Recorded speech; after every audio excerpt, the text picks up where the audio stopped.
Praise the Lord. Pastor McFarland, I just want to echo what everyone else has said.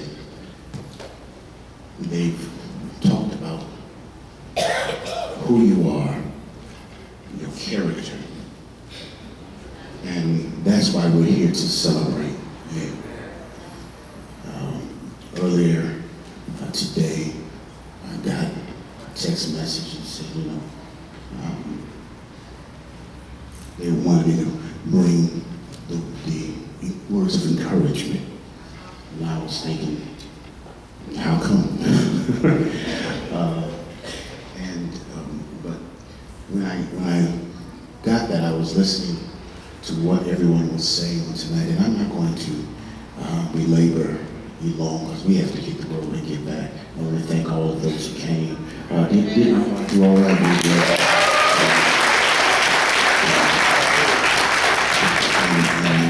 When I saw Bishop Willis come in, I got excited because I thought I was off the hook. And then he came up and then he left. And so I've been preaching from Joshua all year. Since this time last year, and so when I was asked to speak, I just went straight to Joshua because that's the only thing that I've been really studying. And if I could just borrow your patience for about 10 minutes, I forgot my Bible at home, but thanks be God for the smartphone, amen. I just want to lift this passage before you. It's found in Joshua chapter 14. And I just want to start reading like right around verse 6. Joshua chapter 14, right around verse 6. And it just says this: Then the children of Judah came unto Joshua in Gilgal, and Caleb, the son of Jephunneh, the Kenizzite, said unto him, Thou knowest the thing that the Lord said unto Moses, the man of God, concerning me, and thee in Kadesh Barnea. 40 years old was I when Moses, the servant of the Lord, sent me from Kadesh Barnea to espy out the land. And I brought him word again, as it was in mine heart. Nevertheless, my brethren that went up with me made the heart of the people melt. But I wholly followed the Lord my God. This is just talking about Caleb. This is talking about Caleb. And I'm going to make it a little more vivid in a minute. And it says, And Moses sware unto me on that day, saying, Surely the land whereon the feet have trodden shall be your inheritance, and your children's forever, because you have been holy, and you followed the Lord your God. And now, behold, the Lord hath kept me alive. So, I'm going to say that again. And now, behold, this is what Caleb said. I want to kind of focus in right here. It says, Now, behold, the Lord hath kept me alive. And he said, These 45 years, even since the Lord spake this word unto Moses, while the children of Israel wandered in the wilderness, and now, lo, I am this day 85 years older. And as yet I am as strong this day as I was in the day that Moses sent me. As my strength was then, even so is my strength now for war, both to go out and to come in. I just want to talk about the reward of faithfulness. The reward of faithfulness. I have nothing fancy to really say. I just really want to talk about the fact of what I've heard about Pastor McFarland today. From you all. So you all have already preached. I'm just coming to remind you. I'm like the superintendent of Sunday school. Y'all remember Sunday school? The superintendent would get up at the end of the Sunday school lessons and they would rehearse what we have already been taught in class. And today we learned that Pastor McFarland was here, not all the way at the beginning, but very close to the beginning. And so therefore, if we were to just use characters, I would say that Bishop Walter Hawkins was our Moses. character, all right? Bishop Walter Hawkins was our Moses character. And there were people that were with him, but notice that everybody that was with Moses did not go in except for Joshua and Caleb. Because why? Come on, Sunday school. Because everybody died in the what? They died in the wilderness. And the only ones that went in were Joshua and Caleb. And now we hear about Joshua because Joshua was the one out front. He was the one that led them across. He was the one that went up to the mountain with you. We know. It said Joshua at the beginning. It said Joshua was the son of Nun and all those different things. We hear about how Joshua gets the mantle, but we don't hear about Caleb. We don't hear much about Caleb. We just know he's there because we know Joshua and Caleb were part of the original 12 spies that went in to see the land. They went in and they went out and saw that everything was good. They went out and saw that the grapes was big as your head. They went out and saw that there was milk and honey. They went out and saw it, and they came back and they had a favorable report. They said, whose report you gonna believe? We gonna believe the report of the Lord because the Lord said the land is ours. Everybody here, you know that even though craziness might be going on all around you and there's giants, come on, you ever had some trouble that's been like a giant in your way? But even in the midst of the trouble and the giants, you know that God is still giving you the victory. I got about 7 more minutes. Let me say this. We don't hear much about Caleb, but he's there. All right. You missed it. I missed it. For years, Dr. Hawkins, good to see you. For years, I heard of Love Center. I heard of the Moses. I heard of Bishop Walter Hawkins. I never heard of Pastor Ronnie McFarland. But he was there. Y'all missed the whole thing. Y'all missed it. See, Pastor McFarland, I love your spirit. Because your servanthood does not need to be put on blast.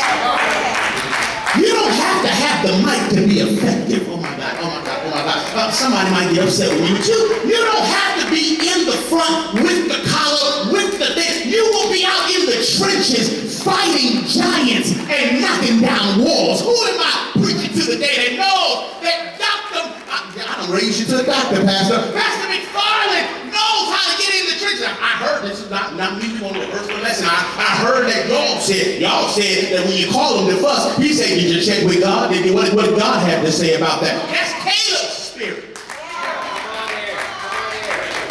We hear about Joshua, but we don't see nothing about Caleb till chapter 14. Chapter 14. And by this time, Caleb is saying, look here, Joshua, you're my boy. I was with you when we went into the land. I was with you.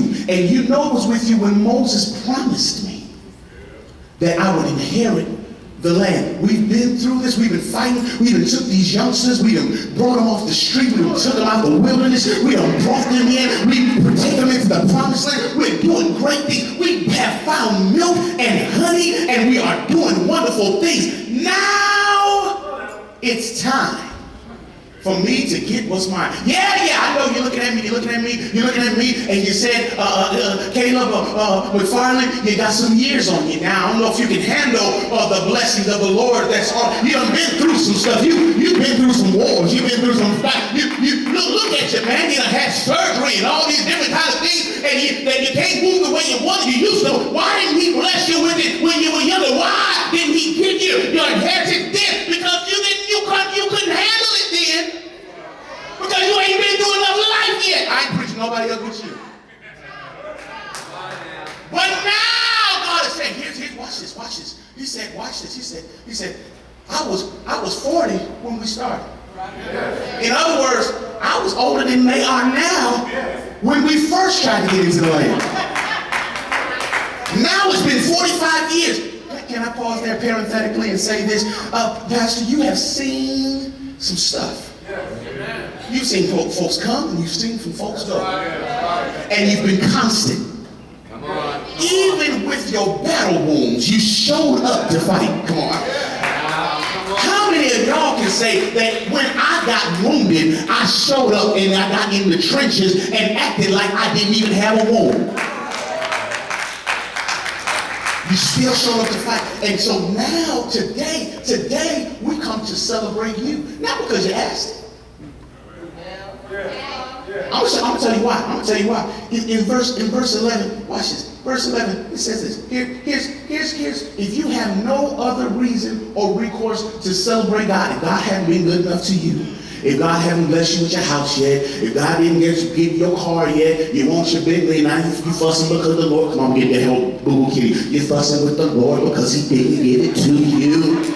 You know how you get going like that, you fussing at the Lord because God, I showed up, I pay my tithes and everything like that, and you gonna have me going through this. But here's enough for you to shout. Here's enough for you to dance. Some of y'all is gonna go right over your head, but somebody's gonna get down in your spirit. Watch this, verse 10. Watch this, verse 10. It says this.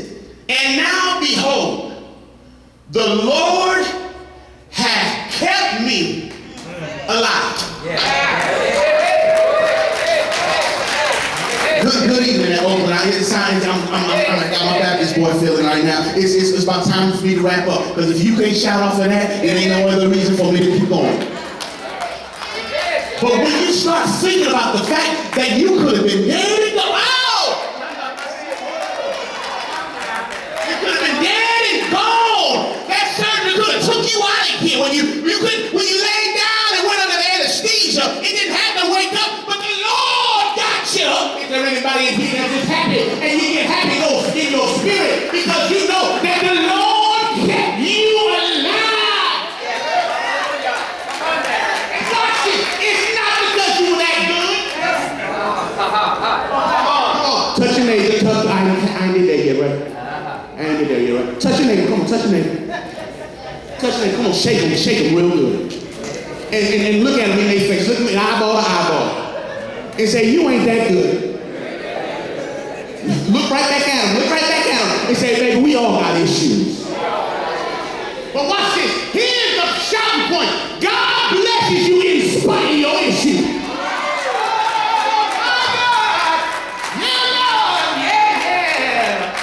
He bless you. I got about 2 minutes left. He bless you in spite of your issues. And the fact that you're still alive, Pastor Ronnie. The fact that you survived when other folks left. The fact that you're still here and you still got a praise down on the inside. Here's the thing about me. Some of y'all can't shout until you get some music going. Some of y'all can't shout until the organist gets going real good and the drummer get on there and everything starts getting syncopated and all that kind of stuff. I know because this is a musical church. I grew up on this music. But sometimes when you wake up in the middle of the night and you realize that the devil could have killed you in your sleep and that the enemy plotted to kill you, but now you rose up and you got it. I didn't understand this till when the old folks said, I got a reasonable portion of health and strength. I don't need nobody to help me to get my praise on. All I need is a touch from the Master's hand. Because when I wake up in the morning, I realize that God's been good. Look at somebody else and say, the Lord's been good. I'm going to take a little break right there because I just told you I didn't need nothing to say.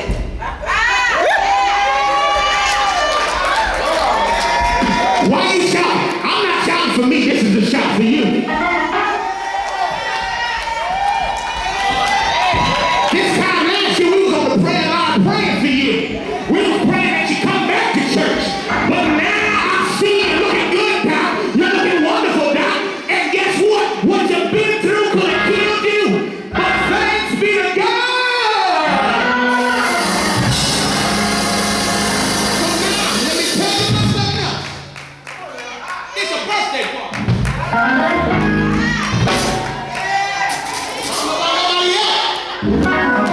I'm really in the world. I always was raised in church. But the few times I went to the club, Kim, the few times. Couple times I went to the club. When the party jump off, I didn't know nothing but this long dance. I don't even know what it's called.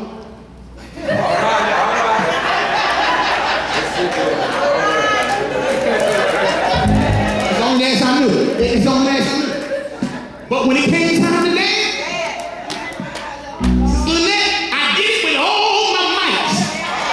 I did it with all my power. And I did it with all my strength. Well, now, we here to celebrate Pastor McFarland for 64 years. Now, watch it. I'm only 42. That means if I praise God for his 64, I might make it there. Some of y'all that, for some of y'all that don't mean nothing. But my dad died when he was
ain't gonna be easy.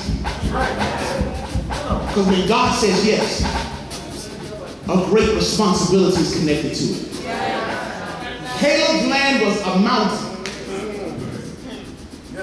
where the giants lived, sons of the Ellingtons. It said the father of Anak lived there. That means there were greater giants than there had ever been seen before. I went through, and all throughout Joshua, there's at least 6 occurrences. I'm almost done. 6 occurrences of giants that have been slain. I went through and I started nicknaming them, and my hashtag now is giant slave. I'm a giant slave. Because they notice, you go home and read, this is the land where the Anakims live. And it says that there's giants in the land. But Caleb says, the next thing he says, he possesses the land. Don't even talk about the battle. Doesn't even talk about the fight.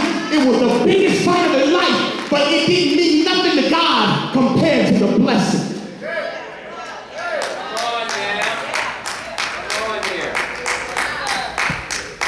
Today, I just want to lay strength for this next phase. Oh, come on, guys. I give you strength for the next phase. God is nowhere close to being through with you.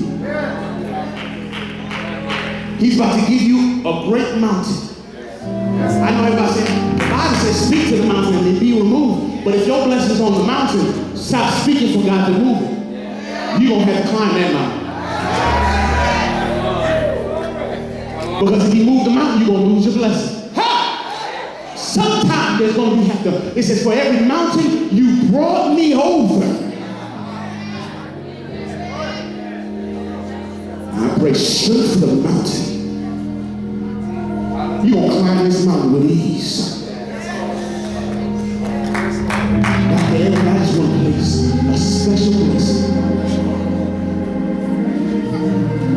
that each year that grows up, you'll feel the youth coming back.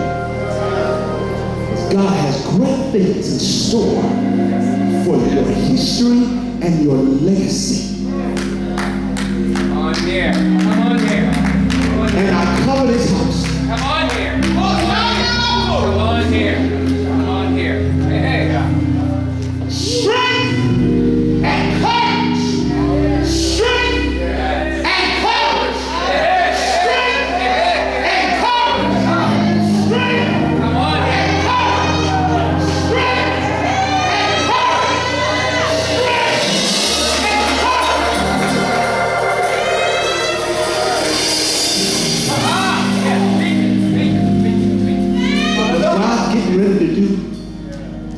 Getting ready to shift the atmosphere because you are going to be the one that demands the shift.